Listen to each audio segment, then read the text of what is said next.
Hey guys, welcome to our channel Zero to Script. Today we are going to learn the day 4 class of learning C language easily. Okay, నేను మీకు నిన్న వీడియోలో decision making statements ఇవాళ explain చేస్తా అని చెప్పాను కదా. So let's start this. First if statements, if block statements, if else block statements, else if ladder and nested if else. ఇవి డెసిషన్ మేకింగ్ స్టేట్మెంట్స్లో ఉన్న 4 టైప్స్ ఆఫ్ స్టేట్మెంట్స్. దీంట్లో ఫస్ట్ది ఇఫ్ స్టేట్మెంట్స్. ఇవి చాలా సింపుల్గా రాయొచ్చు. If is a decision making statement. If అనేది ఒక డెసిషన్ తీసుకోవడానికి కంప్యూటర్కి మనం ఇచ్చే కమాండ్. అంటే లైక్ ఇఫ్లో ఏ కండిషన్ రాస్తామో ఆ కండిషన్ ట్రూ అయితే కనుక లోపలికి వెళ్ళి స్టేట్మెంట్స్ ఎగ్జిక్యూట్ చేస్తుంది, లేదు అంటే బయటికి వెళ్ళిపోతుంది. That's the simple condition of if. ఇదిగో సింటాక్స్ కూడా చాలా ఈజీగా ఉంటుంది చూడండి. సింటాక్స్ ఏంటంటే ఇఫ్ బ్రాకెట్లో కండిషన్, కింద curling brace open, statements, closing curling brace. Next explanation. If the condition is true the control goes in to the if block, otherwise it will go out of the if block. ఏం లేదు, simple. ఇక్కడున్న condition true అయిందనుకో లోపలికి వెళ్ళి statement execute చేస్తుంది, లేకపోతే కనుక if black నుంచి బయటకు వచ్చేస్తుంది ప్రోగ్రాంలో. ఫర్ ఎగ్జాంపుల్, see here,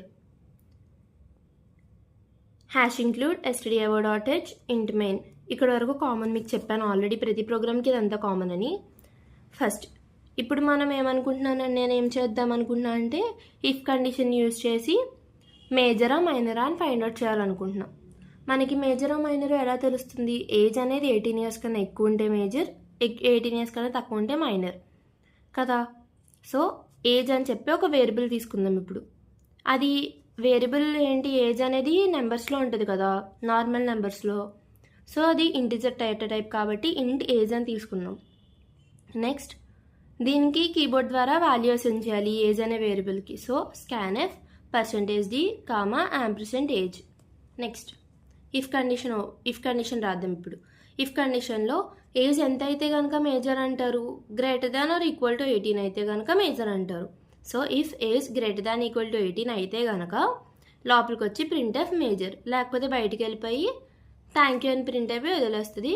ఒకవేళ ట్రూ అయితే కనుక మేజర్ అని ప్రింట్ అయ్యి మేజర్ కింద లైన్లో థ్యాంక్ యూ అని ప్రింట్ అవుద్ది. ఇక్కడ \n ఉంది అంటే ఏంటి అని అడుగుతారేమో. \n అంటే నెక్స్ట్ లైన్ అని అర్థం. అంటే నువ్వు ఇక్కడితో ఆగిపోయి నెక్స్ట్ లైన్కి వెళ్ళు అని అర్థం. ఆ నెక్స్ట్ లైన్ అనేది అయితే ఈ మేజర్ వెనకాల ఇలా పెట్టుకోవచ్చు, లేకపోతే నెక్స్ట్ లైన్లో నెక్స్ట్ సెంటెన్స్ ఫ్రంట్ పెట్టుకోవచ్చు. ఈ సెంటెన్స్ లాస్ట్ పెడితే డైరెక్ట్ కింద లైన్కి వెళ్ళాక ఇది ఎగ్జిక్యూట్ అయిపోద్ది. ఈ సెంటెన్స్ స్టార్టింగ్ పెట్టామనుకో స్టార్టింగ్ అది నెక్స్ట్ లైన్కి వెళ్ళిపోయి అప్పుడు ఎగ్జిక్యూట్ అవుద్ది. రెండు సేమ్ ఆన్సర్ వస్తుంది, ఏం పర్లేదు. Next thing if else. If else is a decision making statement. If else అనేది కూడా ఒక డెసిషన్ మేకింగ్ స్టేట్మెంటే. దీని సింటాక్స్ కూడా ఈజీగానే ఉంటుంది. అంటే it is used for 2 conditions. అంటే ఇఫ్ అనేది సింగిల్ కండిషన్కి యూజ్ అవుద్ది, ఇఫ్ ఎల్స్ అనేది 2 కండిషన్స్ కోసం యూజ్ అవుద్ది. If open brace condition statements ఇక్కడ వరకు కామనే, ఇక్కడ ఎల్స్ బ్లాక్ యాడ్ అవుద్ది. కాకపోతే else open brace statements closed brace. ఇది స్టేట్మెంట్స్ పక్కన సెమికాలం పెట్టాలి, కండిషన్ పక్కన ఇక్కడ సెమికాలం పెట్టకూడదు ఎప్పుడు కూడా. ఆ సెమికాలం పెడితే కనుక ప్రోగ్రామ్ కంపైలేషన్ ఎర్రర్ వస్తుంది. Next explanation. If the condition is true the control goes in to the if block, otherwise it will go in to the else block. Condition true అయిందనుకో ఇఫ్ బ్లాక్లోకి వెళ్ళి if బ్లాక్లో ఉన్న statements execute చేస్తుంది. Condition fail అయిందనుకో else బ్లాక్లోకి వచ్చి else బ్లాక్లో ఉన్న స్టేట్మెంట్స్ అనేవి ఎగ్జిక్యూట్ చేస్తుంది. ఫర్ ఎగ్జాంపుల్ ఇది కూడా సేమ్ ఎగ్జాంపుల్ తీసుకుందాం, మేజర్ మైనర్. ఇందాక ఇక్కడ వరకు చెప్పాను కదా ప్రింట్ ఎఫ్ మేజర్ అని, ఎల్స్ బ్లాక్లో ప్రింట్ ఎఫ్ మైనర్ పెడతాం. అంటే 18 years కన్నా ఎక్కువ ఏజ్ ఉన్న వాళ్ళు 18 years ఉన్న వాళ్ళు అనుకో మేజర్ అని ప్రింట్ అవుద్ది. 18 కన్నా తక్కువ నెంబర్ ఇచ్చామనుకో మైనర్ అని ప్రింట్ అవుద్ది, simple. And the next thing is else if ladder. Else if ladder అంటే it is used to check more than 1 condition, then we will go to else if ladder. ఏం లేదు, simple. Single condition అనుకో if block కానీ if else block కానీ వాడతాము. ఇందాక చెప్పాను కదా ఇఫ్ ఎల్స్కి 2 కండిషన్స్ అని, సారీ బై మిస్టేక్ చెప్పేసాను. అది ఇఫ్ ఎల్స్కి 2 కండిషన్స్ వాడాం. సింగిల్ కండిషనే కానీ అది ఒకవేళ ఎగ్జిక్యూట్ అవ్వకపోతే ఏం ప్రింట్ చేయాలో కూడా మనమే చెప్పేస్తాం. ఇక్కడ ఎల్స్ ఇఫ్ లాడర్లో మోర్ దాన్ 1 కండిషన్స్ తీసుకోవడానికి యూజ్ అవుతుంది. అంటే మోర్ దాన్ 2 కూడా తీసుకోవచ్చు. మీరు ఎన్ని కండిషన్స్ కావాలంటే అన్ని కండిషన్స్ చెక్ చేసుకోవచ్చు. See here, if we want to check more than 1 condition, then we will go to else if ladder. Syntax. If condition 1 అంటే ఒక్కొక్క కండిషన్ తీసుకుంటాం కదా, సేమ్ కండిషన్ తీసుకోం కదా. So if condition 1 open brace black of statements అంటే like ఇదే ఇందాక చెప్పాను కదా స్టేట్మెంట్స్ రాస్తామని, ఆ స్టేట్మెంట్స్ రాస్తాం. Closed brace else if condition 2 open brace black of statements closed brace, else if condition 3 open brace black of statements closed brace, and up to so on. Else if condition n open brace black of statements close brace, else open brace black of statements. Starting if రాస్తావు, condition 1 రాస్తావు, open brace పెట్టి statements రాస్తావు, close చేస్తావు. Else if అని పెట్టి ఎన్ని conditions ఉంటాయి అన్ని కండిషన్స్ రాసేస్తావు. అన్ని కండిషన్స్ అయిపోయాక లాస్ట్లో ఎల్స్ అని పెట్టి లాస్ట్లో మళ్ళీ ఇంకో స్టేట్మెంట్ ఏదో ఒకటి రాయాలి. ఇప్పుడు ఎగ్జాంపుల్ ప్రోగ్రామ్ చెప్తాను చూడండి ఒకసారి మీకే అర్థమవుతుంది. ఫస్ట్ చూడండి, hash include stdio.h int main. ఇప్పుడు మార్క్స్ గురించి చెప్పుకుందాం మనం. ఎగ్జాంపుల్ ఇంట్ మార్క్స్ ఇంటిజర్ టైప్లో ఉంటాయి కాబట్టి ఇంట్ marks. Scanf enter your marks %d, %, marks. If బ్లాక్లో మార్క్స్ గ్రేటర్ దాన్ 90 అయితే కనుక గ్రేడ్ ఏ అని రావాలి, ప్రింట్ అవ్వాలి. 80 అయితే కనుక గ్రేటర్ దాన్ 80 అయితే గ్రేడ్ బి, 70 అయితే గ్రేడ్ సి, 60 అయితే గ్రేడ్ డి, 50 అయితే ఈ, 40 అయితే ఎఫ్, లేకపోతే ఫెయిల్. ఇది రాయల్ కండిషన్. సో ఏం చేస్తారు, ఇఫ్ మార్క్స్ గ్రేటర్ దాన్ 90 అయితే కనుక printf grade A, else if marks greater than 80 అయితే కనుక printf grade B, else if marks greater than 70 అయితే కనుక printf grade C, else if marks greater than 60 అయితే కనుక printf grade D, else if marks greater than 50 అయితే కనుక printf grade E, లేకపోతే కనుక else if marks greater than 40 printf grade F. Else బ్లాక్లో ఏమీ కాదు అంటే ఎల్స్ బ్లాక్లో ఫెయిల్ అని పెట్టేసుకుంటావు, అంటే మార్క్స్ లెస్ దాన్ 40 అయితే కనుక ఫెయిల్ అవుతాయి. కాబట్టి అది అలా డైరెక్ట్ అలా రాయక్కర్ లేకుండా ఎల్స్ బ్లాక్ రాయాలి కాబట్టి రిమైనింగ్ మిగిలిన కండిషన్ ఇది ఒకటే కాబట్టి డైరెక్ట్ ఇలా రాసేసారు అంతే. See the explanation here. Here we have multiple conditions, so the control checks on every condition from first if to last else if. If the control finds any condition true, then it will execute that block of statements. Otherwise, if control does not find any condition true, then it will execute the else block. దీని meaning ఏంటంటే మనం ఎక్కువ multiple conditions ఉన్నప్పుడు control అనేది ప్రతి statement కూడా check చేసుకుంటూ వస్తుంది. ఇఫ్ దగ్గర నుంచి లాస్ట్ ఎల్స్ ఇఫ్ వరకు మొత్తం అన్ని స్టేట్మెంట్స్ చెక్ చేస్తుంది. ఈ స్టేట్మెంట్స్ అన్నిటిలోని ఎక్కడైనా అది కరెక్ట్ కండిషన్ అనేది ఫైండ్ అవుట్ చేస్తే కనుక అక్కడ ఆగిపోయి ఆ స్టేట్మెంట్స్ ఎగ్జిక్యూట్ చేసి బయటకు వచ్చేస్తుంది. లేదు అంటే కనుక అప్పుడు ఎల్స్ బ్లాక్లో ఉన్న స్టేట్మెంట్స్ని ఎగ్జిక్యూట్ చేస్తుంది అని చెప్తున్నారు. And the next thing last thing but not least, ఇదేంటంటే నెస్టెడ్ ఇఫ్ ఎల్స్ స్టేట్మెంట్స్ అనేవి నెస్టింగ్ ఆఫ్ ఇఫ్ ఎల్స్ బ్లాక్స్తో క్రియేట్ అవుతుంది మనకి. అంటే ఒక ఇఫ్ ఎల్స్ బ్లాక్లోనే ఇంకో ఇఫ్ ఎల్స్ బ్లాక్ ఉండాలని నెస్టెడ్ ఇఫ్ ఎల్స్ స్టేట్మెంట్స్ అని అంటారు. ఫస్ట్ సింటాక్స్, దీనికి 5 సింటాక్సెస్ ఉన్నాయి నెస్టెడ్ ఇఫ్ ఎల్స్కి. మీకు ఏ సింటాక్స్ ఈజీ అనుకుంటారో ఆ సింటాక్స్ రాయండి. ఏ సింటాక్స్ రాసినా సరే ఎగ్జామ్లో ఫుల్ మార్క్స్ పడతాయి. మీకు దీంట్లో మోస్ట్ ఈజియెస్ట్ సింటాక్స్ ఒకటి ఉంది, అది చెప్తాను ఫస్ట్. అది చెప్పేసాక రిమైనింగ్ చెప్తా. See here syntax 3. ఇది if condition 1 open brace, if condition 2 else closed brace else. అంటే ఏం లేదు, ఇఫ్ కండిషన్ లోపల ఇఫ్ ఎల్స్ బ్లాక్ ఉంది, ఆ ఇఫ్ ఎల్స్ బ్లాక్ అయ్యాక ఇఫ్ కండిషన్ క్లోజ్ చేసి ఎల్స్ కండిషన్ పెట్టేస్తారు. కాబట్టి ఇది చాలా ఈజీ మనకి. బట్ మిగతాయి కొంచెం కన్ఫ్యూజింగ్గా ఉంటే అర్థం చేసుకోగలిగితే ఓకే. సింటాక్స్ 1 ఏంటంటే if condition 1 open brace, if condition 2 open brace, statements రాస్తావు, క్లోజ్ చేస్తావు. ఇది కూడా క్లోజ్ చేసేస్తావు, ఎల్స్ పెట్టి స్టేట్మెంట్స్ రాసేస్తావు. దీంట్లో ఇఫ్ ఎల్స్ తీసుకో, ఓన్లీ ఇఫ్ కండిషన్ తీసుకుంటావు. Syntax 2 if condition 1 open brace, statements close brace else, open brace, if condition 2 ఈ. దీంట్లో కూడా ఇఫ్ ఎల్స్ తీసుకోవాలి, ఇఫ్ ఒకటే తీసుకున్నారు. ఇది ఈజీగా ఉంటుంది. ఇదైతే కనుక ఇఫ్ కండిషన్ నార్మల్గా రాస్తావు, ఎల్స్ కండిషన్ లోపల ఇఫ్ ఎల్స్ కండిషన్ రాస్తావు. ఇదైతే ఇంకొంచెం ఎక్కువ ఉంటుంది. ఇది సింటాక్స్ 5 లాస్ట్ది. ఇఫ్ కండిషన్ 1 లోపల ఇఫ్ కండిషన్ 2 రాస్తావు, అంటే ఇఫ్ కండిషన్ 1 లోపల ఇఫ్ ఎల్స్ బ్లాక్ రాస్తావు, మళ్ళీ ఎల్స్ బ్లాక్ లోపల కూడా ఇఫ్ ఎల్స్ బ్లాక్ రాస్తావు.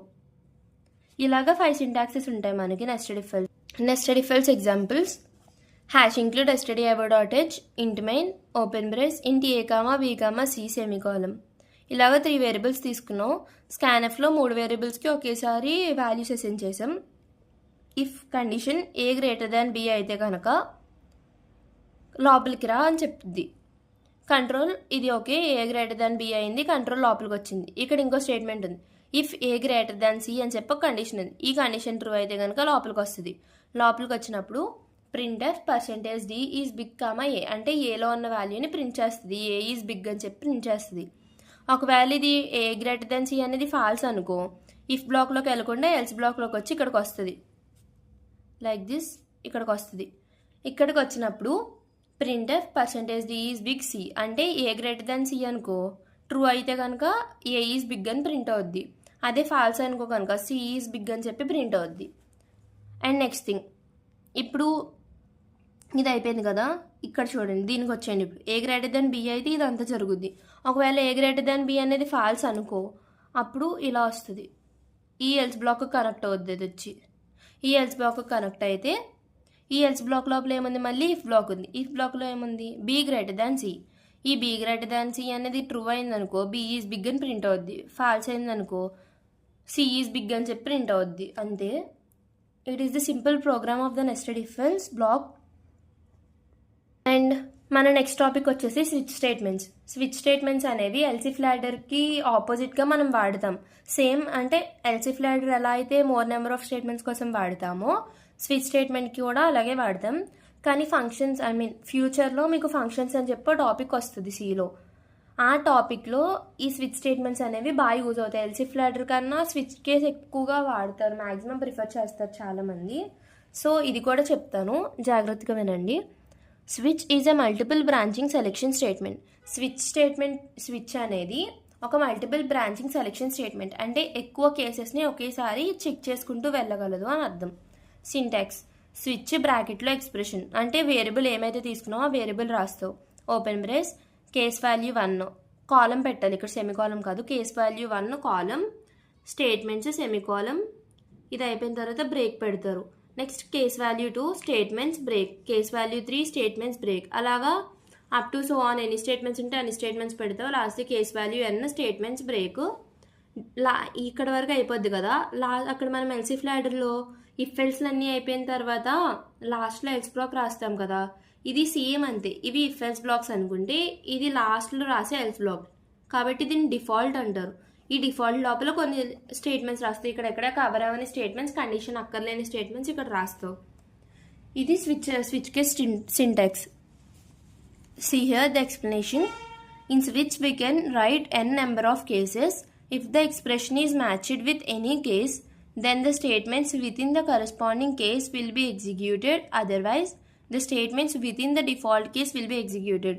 ఈ స్విచ్ కేసులో మనం n నెంబర్ ఆఫ్ కేసెస్ రాయొచ్చు, కానీ ఈ ఎక్స్ప్రెషన్ అనేది ఏదైనా కేసుతో మ్యాచ్ అయింది అనుకోండి, ఆ కేసులో ఉన్న స్టేట్మెంట్స్ అనేవి ప్రింట్ అవుతాయి. ఒకవేళ ఏదైనా సిచ్యువేషన్లో మ్యాచ్ అవ్వకపోతే కనుక అయ్యి డిఫాల్ట్ కేసులోకి వచ్చి డిఫాల్ట్ కేసులో ఉన్న స్టేట్మెంట్స్ అనేవి ఎగ్జిక్యూట్ అవుతాయి. For example see here day of a week print చేయాలి అని ఇచ్చాము ఇక్కడ మనం ప్రోగ్రామ్. అంటే వీక్లో ఒక రోజుని ప్రింట్ చేయాలి అంటే మనం ఏ డేట్ అయితే అక్కడ డే ఉంది కదా, సీ హియర్ ఇక్కడ మనం ఏ వాల్యూ అయితే ఇస్తామో ఈ యాంపర్సెంట్ డేలో ఆ డేట్ని బట్టి ఇక్కడ ఏ కేసు అనేది ట్రూ అవుతుంది ఏంటి అనేది మనకు తెలియాలి. సి హియర్ ఇంట్ మెయిన్ వరకు కామన్. నెక్స్ట్ ఓపెన్ బ్రేస్ చేశాక ఇంట్ డే అని ఒక వేరియబుల్ తీసుకున్నాం. స్కాన్ఎఫ్ ద్వారా డే అనే వేరియబుల్కి వాల్యూ అసైన్ చేసాము. స్విచ్ కేసులో వేరియబుల్ డే తీసుకున్నాం కాబట్టి స్విచ్ బ్రాకెట్లో డే రాసాము. Open brace case 1. కేస్ 1లో ఏముంది, కేస్ 1లో ప్రింట్ఎఫ్ సండే అని ఉంది. అంటే 1 ఇస్తే కనుక సండే అని ప్రింట్ చేయాలి. అయిపోయిన తర్వాత break. Case 2 printf Monday break. Case 3 printf Tuesday break. అలాగా చివరికి వచ్చాక లాస్ట్లో కేస్ 7లో ప్రింట్ఎఫ్ సాటర్డే బ్రేక్ అని వస్తుంది కదా. అది అయిపోయిన తర్వాత default condition printf invalid day. అంటే అక్కడ ఉన్న నెంబర్ ఇప్పుడు మనకు 7 డేసే ఉన్నాయి వీక్లో, ఆడ 8 అని ఇచ్చాడు అనుకోండి, ఆ 8 అనేది పైన ఏ కండిషన్ సాటిస్ఫై అవ్వదు కాబట్టి దీంట్లోకి వస్తుంది డిఫాల్ట్లోకి. సో 8 అనే డే లేదు కాబట్టి ఇన్వాలిడ్ డే అని ప్రింట్ అవుతుంది. అంతే, అక్కడితో ఇది అయిపోయింది. అండ్ ఇంకా మీరు తెలుసుకోవాల్సిన నెక్స్ట్ టాపిక్ చాలా important, loops. So next video కన్ఫామ్గా ఫాలో అప్ చేయడానికి ట్రై చేయండి. ఈ వీడియో ఇక్కడతో ఆపేస్తున్నా. అంటే లూప్స్ అనేవి న్యూ వీడియోలో మొత్తం అంతా ఒకేసారి చెప్దాం కదా అని చెప్పి ఇంక ఇక్కడితో స్టాప్ చేస్తున్న video. This is enough for today. Video నచ్చితే like, share and subscribe. Thank you. Bye bye.